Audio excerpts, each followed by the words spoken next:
at 30,000 feet at some of the emerging trends in the global system of food production, and then say why these trends pose issues of structural injustice, as we will define it. So let me just take a moment to then belabor a lengthy definition from Iris Marion Young, and that really fits very well with this kind of encapsulation of what our theory is about.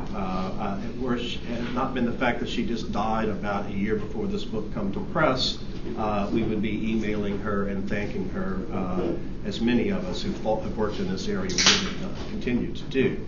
So structural injustice, in her language, exists when social processes put large groups of persons under systematic threat of domination or deprivation of the means to develop and exercise their capacities. And at the same time, that these processes enable others to dominate or have a wide range of opportunities for developing and exercising capacities available to them. Continuing. Structural injustice is a kind of moral wrong, distinct from wrongful action of an individual or even the repressive policies of a state. Structural injustice occurs as a consequence of many individuals and institutions acting to pursue their particular goals and interests, for the most part, within the limits of accepted rules and norms. So our theory then is a theory of structural injustice. Its focus is on the totality of institutional and social arrangements, ones of a very particular sort, those that have profound and pervasive impact on the most vital aspects of human well-being. The aim of justice, or at least one of the aims in our theory, is to prevent or dismantle social arrangements that involve what we call densely woven, self-sustaining patterns of systematic disadvantage. Why? Because they undermine the prospects of a minimally decent human life for those that are adversely affected. So there are many factors that come into play, affecting many aspects of human well-being across a full range of a life, and they matter greatly. They're no small matter like an individual transaction where there's winners and losers on one-off, offhand occasions. So there's some empirical assumptions. Not every set of social arrangements necessarily involve systematic disadvantage, but some do. So there's a fundamental empirical question about whether a number of social and economic arrangements, including legal arrangements, really fit the characterization of what social justice would be concerned about. So we look at those cases where there are these certain empirical assumptions hold true. We look at cases where social disadvantages tend to cluster. Cases where they typically involve cascading losses to multiple dimensions of human well-being, where disadvantages are often synergistic. They interact in ways that compound the adverse effects of each dimensions of well-being. Standard example, you fare badly in terms of educational attainment, you tend to fare badly in terms of health, and vice versa. So you get clusters of disadvantage that tend to be produced by multiple causal overlapping vectors. You know, it's not one single thing that gets you, that puts you in a pattern of systematic disadvantage. It's a constellation of social vectors that all push in the same direction, sometimes leading to a bundle of predictable winners here and a bundle of predictable losers there. The cumulative effect is a self-perpetuating system, a system of social interaction that systematically undermines the ability of individuals and groups to live minimally decent lives.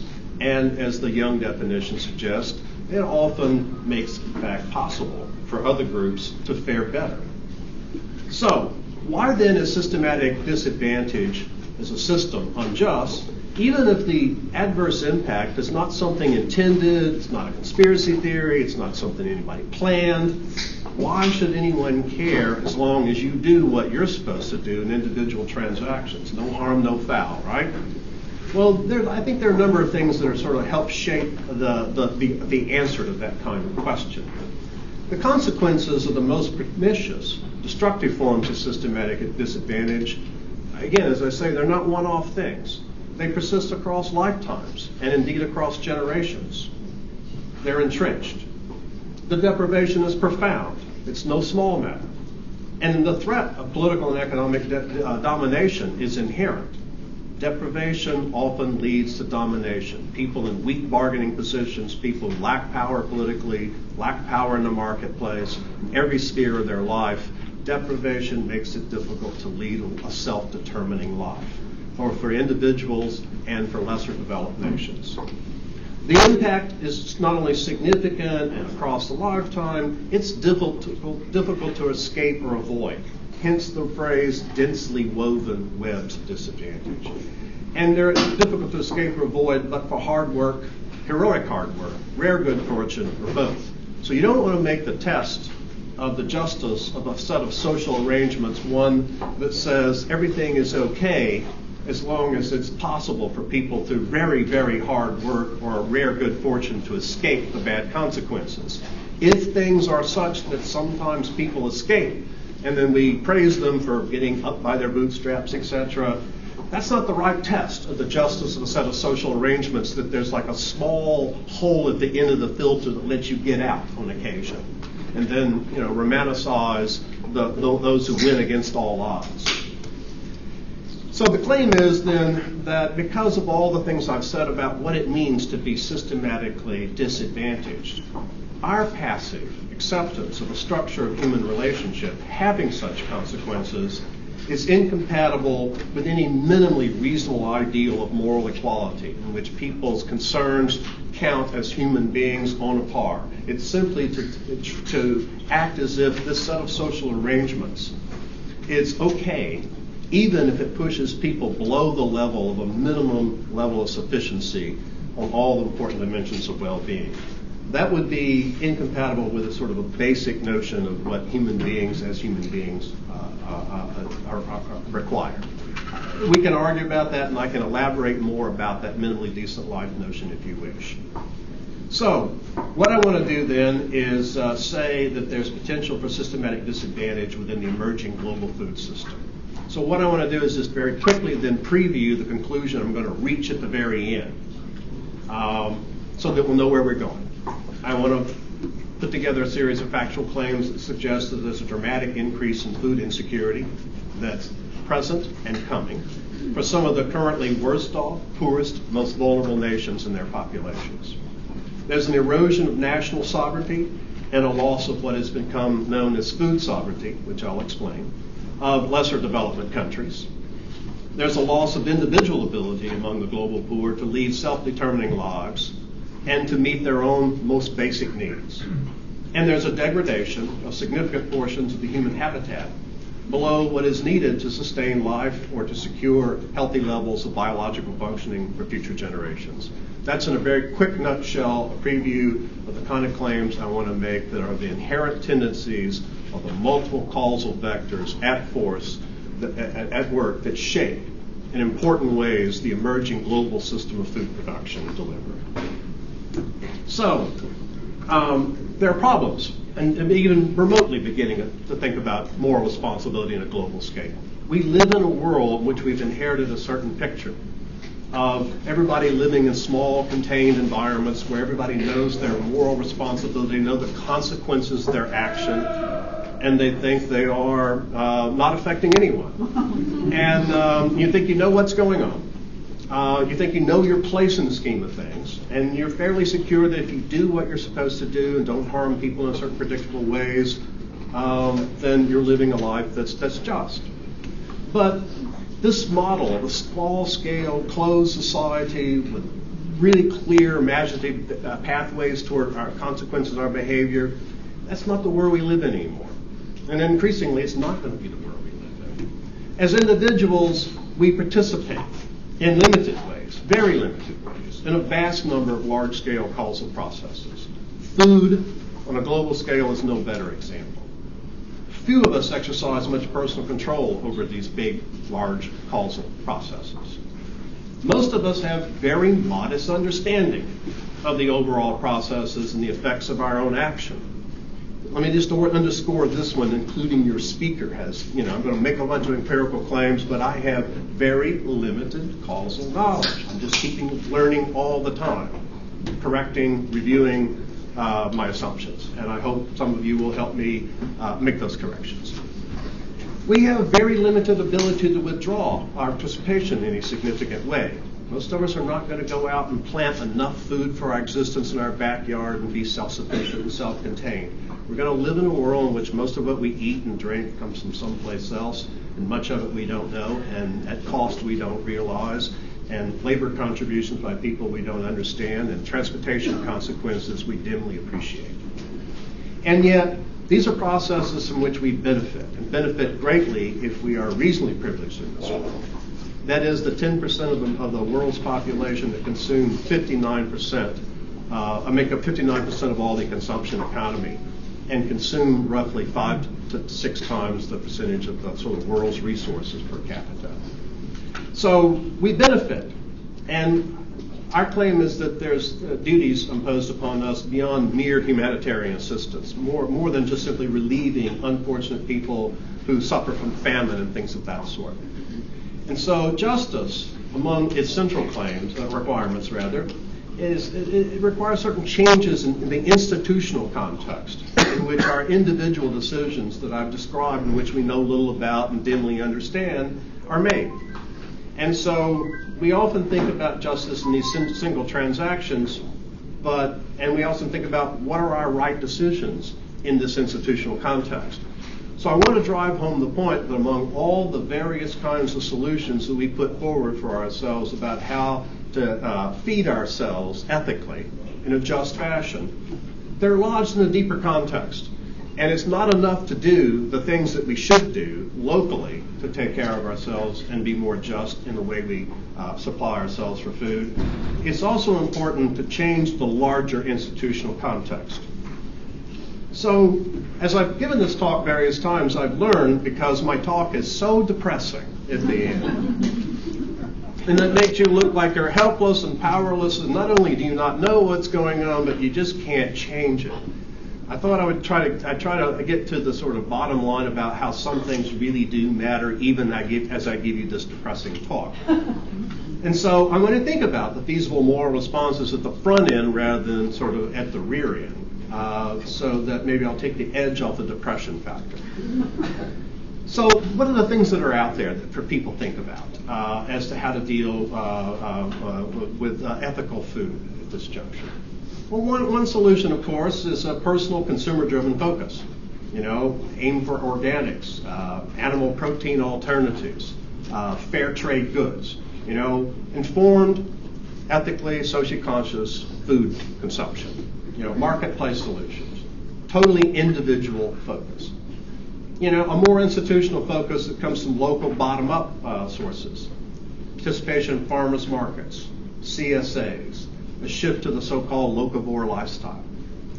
Eat locally. There's also what I want to focus on, the need to supplement all of those with a global top-down institutional focus of justice, which is much of what I'm going to provide today. One that supports food sovereignty movements globally, which I'll explain. One that basically makes a demand for major structural and institutional changes in the rules and practice of the global marketplace involving the production and distribution of food. No single response is adequate, but I don't want to leave people thinking that all these little personal and local institutional solutions are nothing.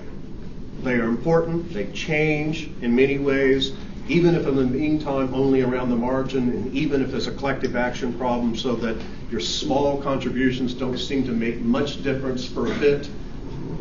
Don't despair of the idea that they might contribute to something larger, but also don't suppose that that's enough. You've got to have the large structural changes, is the sort of practical bottom line.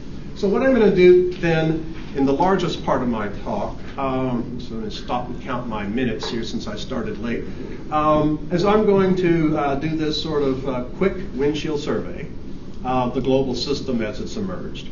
And I'm going to get to F on here, the bottom line at the end, to be able to show how A through E contributes to the picture, how the totality of food-related social and economic arrangements disadvantages the global poor, and threatens to disadvantage the global poor even more as these trends move forward. Some of these pieces will be familiar to various of you individually, maybe to some of you all the pieces, but probably most of you are like me, looking at all the various pieces separately together is a rare thing. So I'm going to start with what may be familiar to some of you the most, and that's the elements of the so-called industrial model of agriculture. And I want to suggest why it's environmentally unsustainable, a grave threat to human well-being, and yet expanding and evolving in an unprecedented fashion on a global scale in ways that many of us don't fully appreciate. I want to then think about how biotech and patent law figure in this equation, how it facilitates and increases that expansion. And I want to then focus on the scale and significance of market consolidation in the food production system globally and how that contributes to current and future threats to food security and food sovereignty, and how the global financial institutions like the World Bank, the IMF, WTO reinforce the model of industrial agriculture and entrench the stratification of predictable winners and losers on a global scheme. So that's the survey of what I'm going to cover. So the rise of the industrial agricultural model has many explanations. I think they're not, most of these alternative explanations are not rival explanations. I think they're overlap. You can tell lots of stories, and I can probably salute and incorporate all of them in my own view. None of which necessarily is a highly conspiratorial model, which in some literature you will find. I'm not going to go that particular route today. I want to talk about instead the way people think about organizing a business enterprise, agribusiness, from the point of view of someone that I'll resist using a company's name, at a major global agribusiness institution. How do you think? What do you want to do if you want to do agriculture efficiently on a large scale and be competitive? Well, you seek economies of scale. And one way of doing that is producing one crop, big monocultural processes, in really large quantities that offers the seller's market advantage. It's to your benefit to jump into a really big market, in a really big way with a lot of market position, and do one thing and do it really well. And that means you need then historically you've needed a large land investment. And so the high cost of that means it magnifies your incentives for intensive land use. You need to get the most bang for the buck. You need to get all you can get out of that land. Extract as much benefit as possible for the least amount of money. That means you've got to maximize the yield per acre. You've got to be highly sensitive to everything you can draw out of that industrial model. You're not thinking about the future of the earth, or it's your land, it's your homestead, or all that sort of little house on the prairie stuff. This is a business, in which you want to get the most from that. It's simple principles of microeconomics, right, that govern the firm. And so you aim for fence row to fence row planting techniques. You want no land left over, not productively used for exactly what you want to extract. And you want to move to the highest yield, pest-resistant seeds. All of those are just simple, reasonable choices for a business decision maker at a major agricultural facility.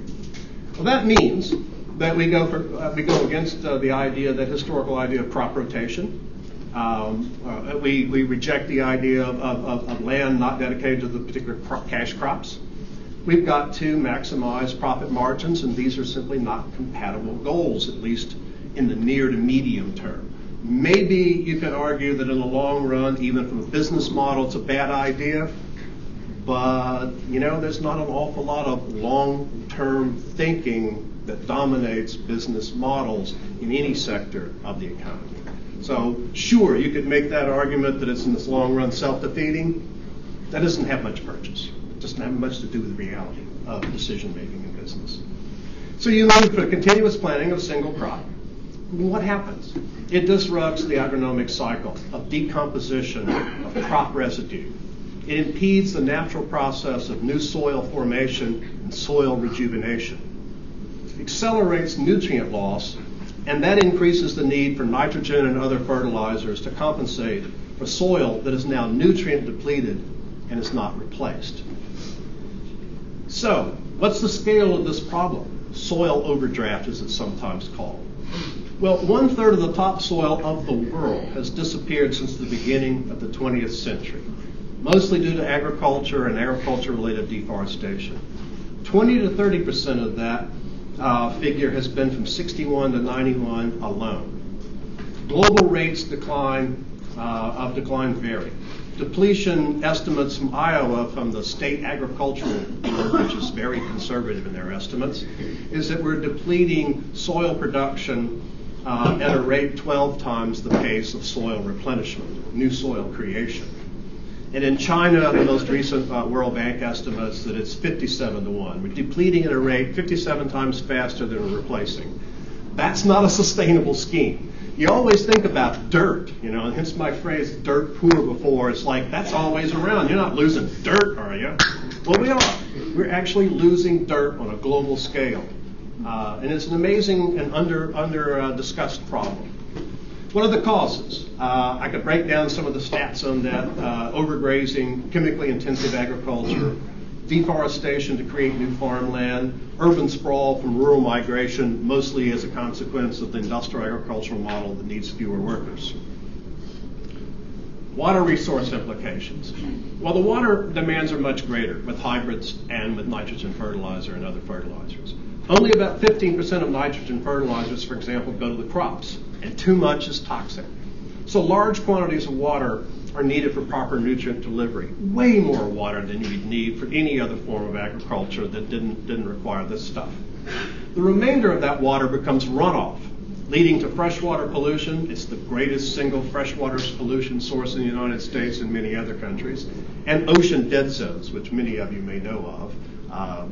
Chesapeake and the Puget Sound are also freshwater estuaries that are similarly full of dead zones. But agriculture water use often exceeds recharge rate, leading to the destruction of aquifers. So what's the scale? The agriculture is the Earth's biggest use of fresh water. It's the biggest source of water pollution in most countries. It's the single biggest contributor to what is probably, red line statement there, permanent loss of available groundwater. The biggest losses occur within countries with the least sustainable local agriculture, the least amount of water resources, the less amount of fertile ground. By 2025, the sort of consensus estimate is 2/3 of the world will suffer severe water stress. We've moved from a world in which you can find all these statistics showing that from, in the space of about 30 years, we moved from roughly 1/3 of the world to 1/6 of the world, not having clean water, regular access to clean water. We've made a rapid progress. So you watch that window. Same people who track all that progress for 30 years are making consensus projections that we're just going to reverse those numbers and then some within the space of 2025 and certainly by 2050. So we're thinking, well, 6th grade, we see the hydrologic maps, the rain comes out of the clouds and then comes back up. There's always the same amount of water forever. It's not the same amount of usable water. It doesn't come back to where you are necessarily. And so if you deplete aquifers faster than recharge rate, you lose that ability to get that water. And thus far, the sort of consensus view among hydrologists is that it may be permanent or near permanent. So long, at least, that it might as well be permanent when you're thinking of the course of a couple of hundred years. So we're losing dirt and we're losing water. And a lot of it has to do with the way we produce our food and do so on a global scale. Well, there's also climate and energy impact. And I'm not even going to say the worst things about the climate stuff here today because that's a whole different talk. But just it's important to just note for the record that the model has these other implications. We're using fossil fuels that's responsible for 60% of the global greenhouse gas emissions. But deforestation, clearing virgin sites for agricultural purposes, abandoning the old sites to make way for urbanization, that accounts for 18% of our fossil fuel contribution, of the current stocks of greenhouse gases. And what matters is the stocks, how much is there, right? Fertilizers and modern soil techniques, the mass staple monoculture crops, account for another 13.5%, and I'm getting this in the IPCC estimates. That means that more than 31.5% of the stocks of global greenhouse gas emissions are agriculture related. it's not just that the stocks that's there are so much tied to ag and the way we raise food. Some of the kinds of things we add, some of the kinds of greenhouse gases are worse than others. They're not all on a par. So nitrous oxide that comes from many of the nitrogen fertilizers, they have 300 times the greenhouse impact. They have persistence. They have long, long lives and do great, great damage, more so than the CO2. So not only is the percentage really high, a surprisingly large component of our climate problem, but it's the stuff that we're coming out of that process that's especially pernicious. Well, unsustainable but unavoidable. I'm going to get very qualified answers here. I tend to think it's an environmentally not sustainable model for the evidence I've suggested thus far. But I'm not going to go so far as to suppose that, because there are technological openings that might change that view. I don't want to, jump the gun on that prediction. But thus far, not a model you can bet on being a solution for the long term. So, as Rick mentioned, we call this the food problem: food, energy, and water linkage. It's like a kind of whack-a-mole. If you try to solve one part of the problem, you're inevitably going to have huge implications for the other. So every major serious midterm fuel alternative to fossil fuels are water hogs, for example. And all the other serious midterm ones move for the fuel-food trade-off. So instead of having agricultural land opening to grow food, we're growing fuel. So every single move you make in any of these three arenas spill out into the other one. So any policy choices and any moral analysis of that whole constellation of things have got to take them in the aggregate, how they all pieces fit together. So we can ask a different question, a question from the point of view of our agribusiness decision manager, decision maker again. Is it an economically sustainable business model? And I'm going to give a guarded answer there. Yes, if you do it a certain way. And the emerging business strategy is to mount a global search for scarce agricultural resources, including water, to look far and wide for the cheapest things which you can now engage in the industrial model in different places from where you've been doing it. Iowa will not last forever, but there's lots of other land out there. And if you come from a rich country, southern Sahara is cheap, dirt cheap, right? So the new model is known often as migratory agriculture. The name speaks for itself. A different phrase to describe some of the most pernicious firms is hit-and-run agriculture, which I'll explain in a little bit. So what's the global trend? The global trend is that the world's experiencing an unprecedented global land grab. Multinational corporations and others are purchasing or leasing massive tracts. I mean really unimaginable tracts the size of Rhode Island or slightly bigger states, of land and water to meet the growing demand for food and fuel. Agricultural commodity prices have spiked since 2008 and a little bit even before, and only a very modest leveling from peak. But the consensus projections from lots of places is that there's going to be a continuing 10-year exacerbation of food shocks, analogous to the oil price shocks in the 1970s. So those could be wrong. Economic projections, they might not pan out. Caveat. But what's the scale of this global land grab? The data are not easy to acquire and not easy to assess. I just simply listed here, and I think if you want this, that's not handouts available, but the slides are available if you want them. There are some of the best sources of data that are available, and you can see they're already quite current. So people are busy trying to document the nature of this phenomenon. So let's think about the actors. Who are the personnel? Who are the people involved? Multinational corporations based in developed nations are the big buyers. State-backed industries acting as proxies for nations eager to secure their own food needs. It's the newest, most aggressive buyers are China, and I should say China, and the Gulf states, and a little bit of Brazil. Brazil is both a buyer and a target. Everybody's like, China's buying the heck out of Brazil. China's buying everybody. Gulf states are bidding. And they're going, and it's financial sector. People who have venture capital firms that require, very large, at least minimum $500,000 positions to be an investor. The three biggest of those in food and the three biggest of those in agriculture have had a more than 30% annual return year over year over year. This is not a stock offering, and I can't testify. These are based on returns in the past in case you're thinking about how to invest your extra $500,000. But people who are not even involved in the ag business are in a global land rush right now to buy up stuff. The sites that I cited earlier on the data and the locations, you'll see that scale. It's just stunning. The primary targets, 2/3 of what's now currently documented over the last 5 years of this global land grab, it's sub-Saharan Africa. And I don't need to tell you it's the rich buying the resources of the poor, right? At really, really cheap prices. Where else do you go? Any poor non-democratic country is a good target for reasons I don't think I have to spell out. So the World Bank estimates that 75% of this food price spike over 6 years is attributable to conversion of farm sites to fuel, from food to fuel.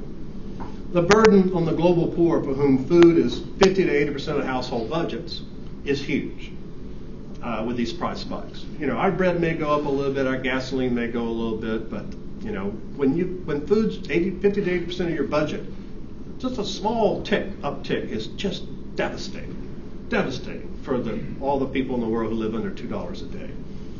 The land for fuel also accounts for a substantial portion of both the global land rush and the loss and the price spikes. There are those like Schiller of Case-Shiller Index who watches the housing bubble and correctly predicted in the United States, is now writing pieces predicting a global farm herd land bubble. I hope he's right because they probably deserve it. But it's a bad idea whose time has come. The production of taking land out of production for food for fuel. There's mounting evidence that all biofuels currently in scalable production, that they increase rather than decrease net atmospheric greenhouse gases. You can't answer that question without going crop by crop, locale by locale, to determine whether there's a net gain or net decrease in the carbon consequence. So for those of you who say, what about switchgrass? Well, I'm just going to say, I don't know. Maybe, maybe not. But the evidence is pointing that in the direction of saying that even those things that are supposed to be the magic bullet, doubtful. But at minimum, the evidence is such that it's such a very close call. It's not like there's dramatic, overwhelming, clear evidence pointing, even in the best of cases. It's a marginal improvement, if any. So, the global land rush is just a most recent example of what developmental economists forever have been calling the resource curse.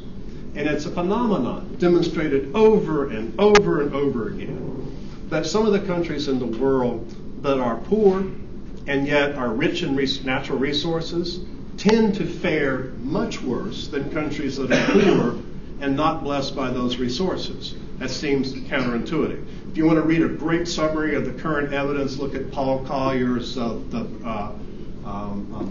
Plundered Planet. Great survey of empirical evidence over a period of time. What happens in the resource curse?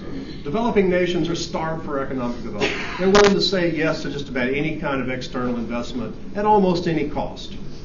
Ruling elites typically receive the payments for what's extracted, like thinking about timber and coal, mining, the historic extraction industries of non-renewables. And the general populace tends to get little. Hence, why you want to go to a non-democratic kind of government.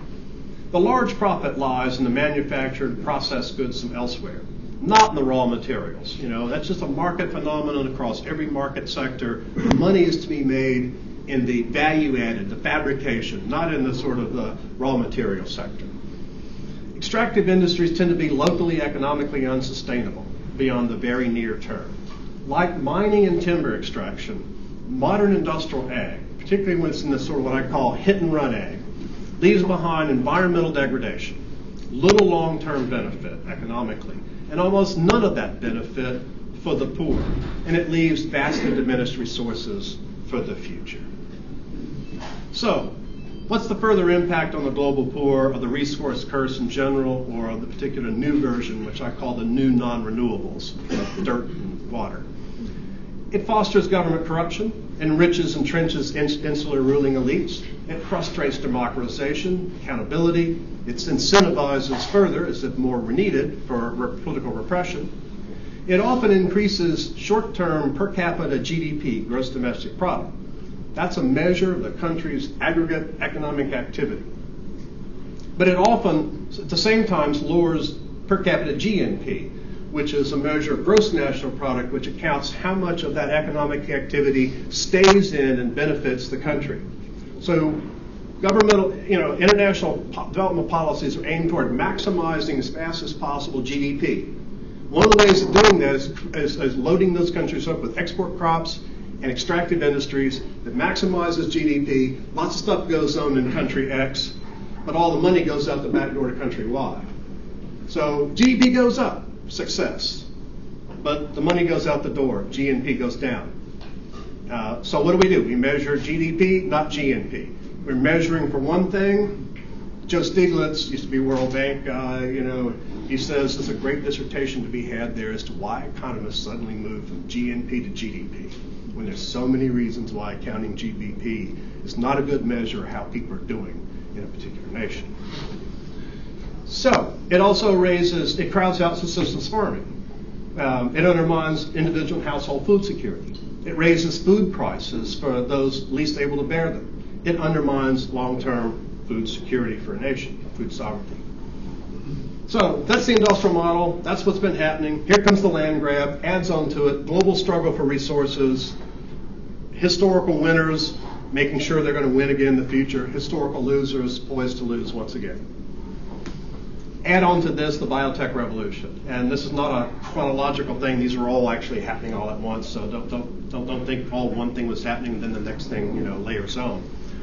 But we get a revolution in genetically modified organisms, particularly the use of seeds that are modified to give them new phenotypic properties. Longer shelf life, resistant disease, pets, and of course the holy grail of GMO, drought resistance, right, for a future dry, hot planet post-global warming. It's touted as the answer then and now as to global food shortages. And I don't want to say that they're not right. Go crop by crop, location by location, look at the variety of studies, and it turns out you cannot answer that question simply, are GMOs good or bad? It's just not that simple, and it's not going to be that simple. But it is now the dominant form of staple crop production globally, wheat, corn, soy, rice, those sort of staple crops. And the most important part of the biotech revolution is probably not the science, but the law. And, 30 years ago, the U.S. Supreme Court approves patenting of GMOs. The major consequence for the ag purposes is the patenting of seeds that produce crops that are resistant to the chemicals, the very chemicals that are used on them to combat pests and competing vegetation. Of course, the owners of the seed companies are the same people who make the chemicals. So that all works out well as a business plan.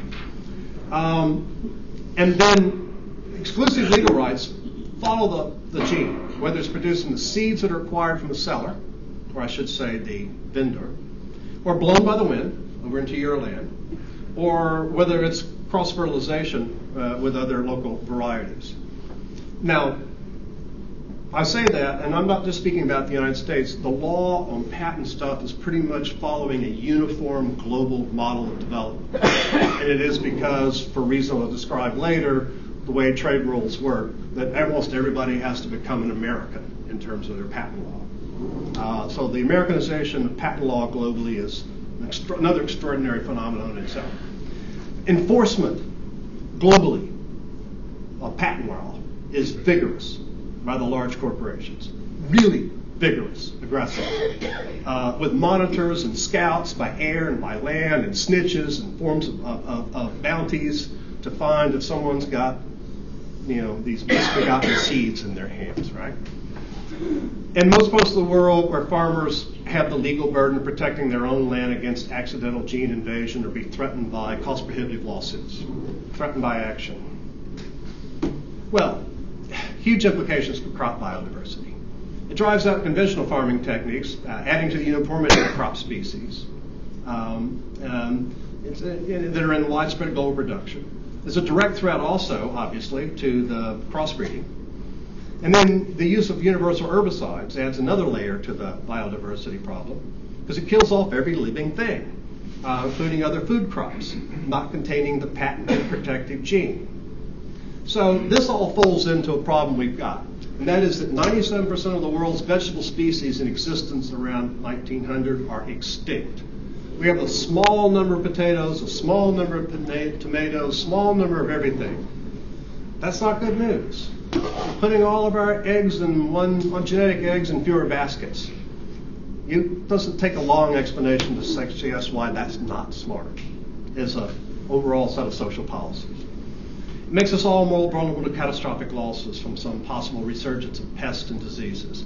You don't have backup crops. You don't have other things that we can turn to this potato versus that if something mutates and allows these crops to be attacked. There's huge adverse impact on subsistence farmers who can neither compete on the basis of price or grow their own crops secure from cross-contamination or threat of lawsuit. They're facing a double whammy. There's a special risk imposed on lesser developed countries. It's not only a threat to individual farmers, but they face massive loss of locally grown subsistence farming and makes them more exposed to price fluctuations. Add to this global market consolidation. Land rush and the biotech revolution are just chapters in a big story. Every sector of agriculture on a global scale fits the economist's definition of an oligopoly. 40% of market share concentrated in 3 to 5 companies. I got a lot of evidence sector by sector. We've broken down by different ways of counting agricultural products. Every one of these is an oligopoly. Every single one you can find. They're within the U.S. and globally. Every single one. And you've got, for example, market consolidation in seeds. 4 companies control nearly all the commercially grown exported crops. 6 companies, as much as 80% of all retail sales of global processed food. And you've got vertical ownership, in which all the same companies go from seed to shelf with ownership. So more control in hands of fewer people with greater risk for everybody, but greater risk in particularly for the most vulnerable of all. I see Ruth looking at the clock, and I got about 8 more minutes and I'm done, but we did start late. So, there are demand side complications. We've got an expected world population of about 10 billion by 2050. If the world consumed at the rate of the richest 10%, it would require 5 or 6 planets. That's not a sustainable model. And production priorities, again, thinking with the hat of my agribusiness manager, are skewed to meet the nutritional transition, as it's called, of developing nations, where more people who are getting slightly wealthy have increased demand for meat, fresh foods, vegetables, and exotic fish. Not my phrase, that's what's all in the literature, exotic fish. I guess that's what you get any given night at a restaurant, halfway decent, that you can eat like in Omaha, like you were on the coast. That's the consequence. Global ag also seeks higher profit margins that are really available from sales to higher disposable income consumers. Those of us with higher incomes, we will pay more. We're fairly price insensitive. In a reasonably privileged room, the gas price increase matters nothing to many people who are in the top, say, 5% of American income, which puts you in the top 0.5% globally. But for many people who drive the SUVs and go to work, who make the median income in America, it's disastrous. Global scale is the same way.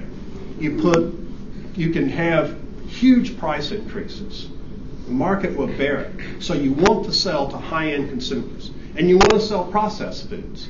You want to sell things that go into ingredients for things that have higher value added, rather than raw materials or the basic grains that goes for the needs of the global poor.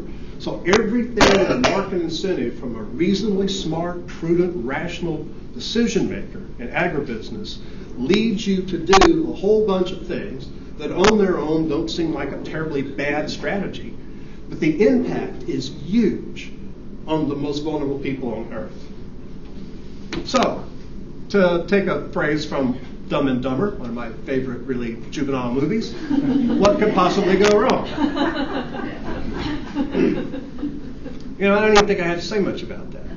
I think that sort of res ipsa loquitur, as lawyers say. It speaks for itself. So, a little help from our friends. So I've described the world of the global extractive industry model. I like to think of it as the fire. It's a fire that's burning. It's burning no matter what. It's going to be there anyway. And I like to think of the accelerants, things that really make the fire really big and really hot and really destructive. And it's the lending, development, and trade policies implemented and enforced by the major global economic institutions. The players I've mentioned before, the World Bank, allied regional banks, they're the source of major developmental loans, typically for big public-private projects like dam and other water projects. The IMF lends short-term money for getting nations out of their current balance of payments problems. Just look at what's going on with the Greece thing right now, you'll know what that means. It was originally created for European redevelopment after World War II. But in the 70s, these institutions morphed into a new mission. It became instruments for bailing out and remaking the economies of lesser developed nations, most of which were hit by the oil shocks of the early 70s and also the period of decolonialization. They had, poor management, few assets, no goods, alive in the world market. They got massively behind in meeting their national debt obligations. But in the 1990s, the World Trade Organization was created, became the enforcer of international trade rules, controlling domestic policies that affect global trade. So what are the developmental strategies of these institutions? Collectively, they've been known as structural adjustment. They've been rebranded. They're now called poverty alleviation strategies.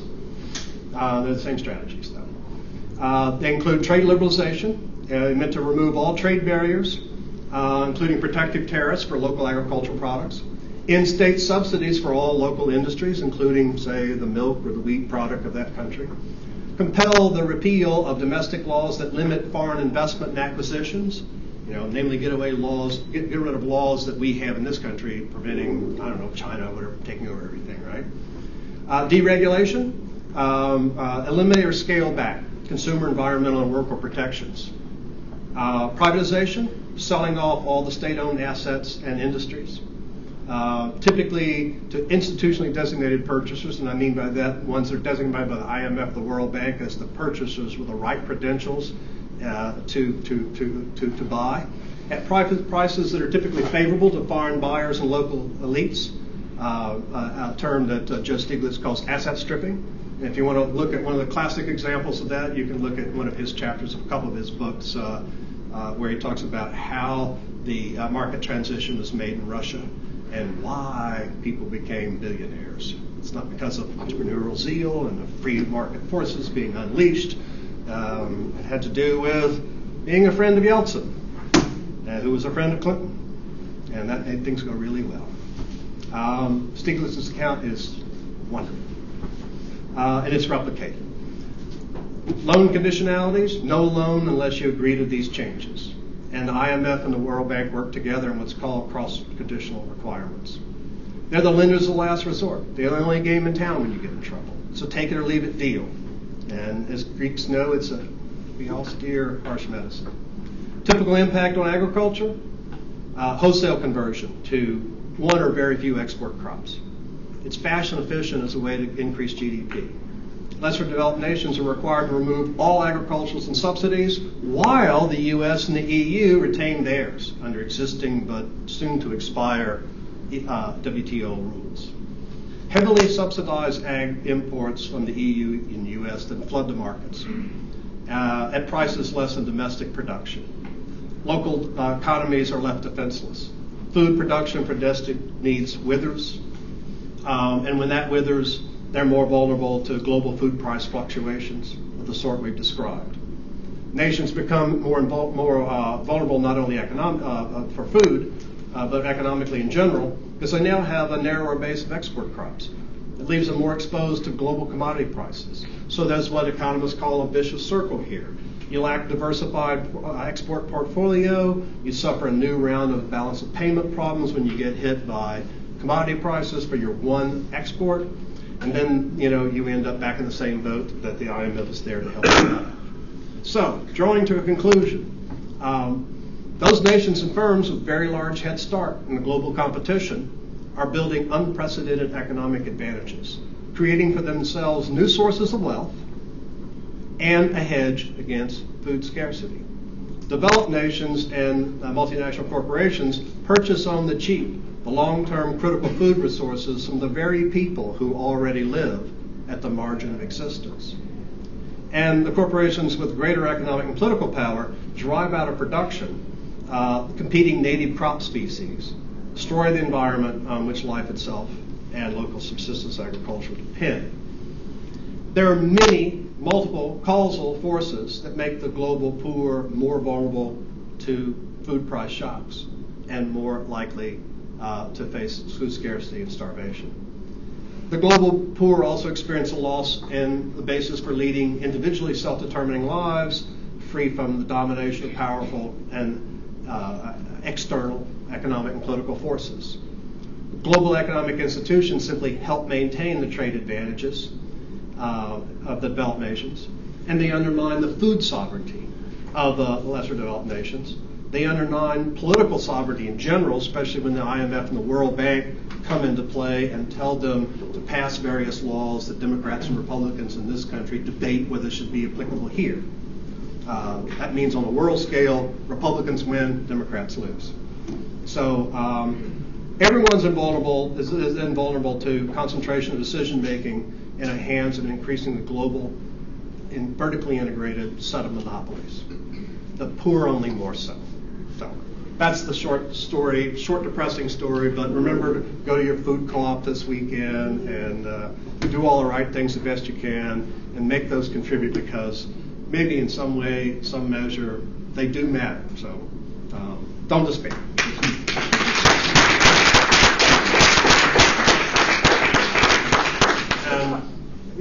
I ran 15 minutes later when we started 15 minutes later. So speak fast and I'll answer fast and short. If people need to leave, we understand we should probably maybe take 2 questions and then ask. Is there a quick question somebody wants to ask? And a comment, including correcting my facts, because I want to learn rather than just, I don't know if this is a quick question, but I'm just wondering why, and I think I might all throw out that you never use the word capitalism. No, why would I?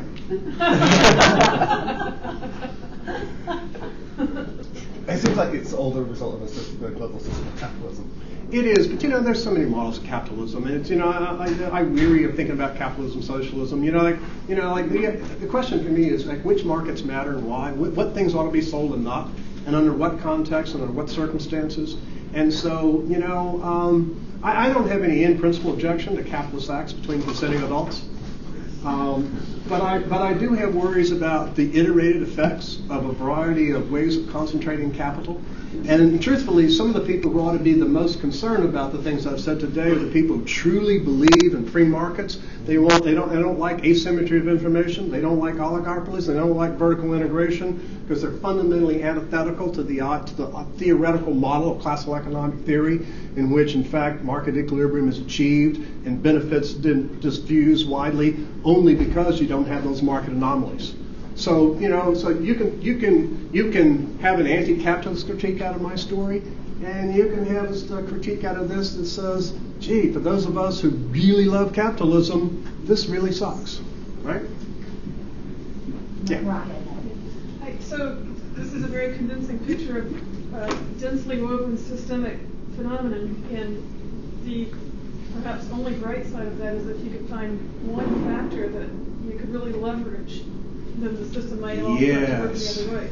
So what are the? And you're going to give it to me, right? Oh yeah. Well, my nephew's working on an internship for the World Bank on sustainability. Presumably they have an initiative. But for instance, what would you tell young people who really care about this stuff? Where should they try to leverage whatever influence they're continuing to acquire? Yeah. Okay. Couple of things is that the institutions, when young people who leave elite institutions and go take their rightful place in the ruling class, one of the things they ought to take with them is like a little bit of knowledge and information about how the big picture works. So the more people who can acquire more bits of the insight in the big picture, and get it in more fine-grained detail than I've got it today with all the proper caveats and so forth that are due, then you can at least begin to explain to some of those institutional actors the consequences of their policies. So when the World Bank and IMF during the, say, like from roughly 1980 forward start doing a lot of the things they thought, and I believe many of them thought would really help people. I'm not one of the conspiratorial theorists about this, though I do understand their concerns. You know, I think many people thought that these rapid global development policies would make sense, would move a lot of people quickly out of poverty. And there are case examples where it worked. It's just that overwhelmingly the case examples point the other way. So it's a robust body of literature there in that respect. So what they have to do is get in these institutions now and start just raising their hand and saying, look, here are the consequences. Here's the spin out of that. Here's what's really at stake behind that. And many of the kind of people who will be taught in these institutions and will go into those institutions next, you can carry some wisdom and carry some weight and thought forward. The problem then is that there were plenty of people who said this is another bad idea as time has come for the structural adjustment policies. There were plenty of people who at that moment in history said this is a terrible, here's what's going to come. Everything I've said today, they said then, this is coming. So you can predict a lot of these things right now. And then, and a lot of those institutions are moving just forward, as if none of what's been said up there matters. One of the important things for individuals who are not going to be in those institutions are people who vote. And so candidates need to be held to book for what their foreign policies are having to do with food. I mean, many of our policies about agriculture and trade rules, they're punitive policies. Once you reflect on them, there's no way they're justifiable. No way, And so with very little cost to most American and European consumers, we can modify a lot of this stuff. And I'm still a meat eater. I eat a lot less, but I have to say I can find it difficult within myself to continue to consume levels of protein, that drain 15 to 30 times the number of brain resources available, or to eat the same exotic fish I so much love, right?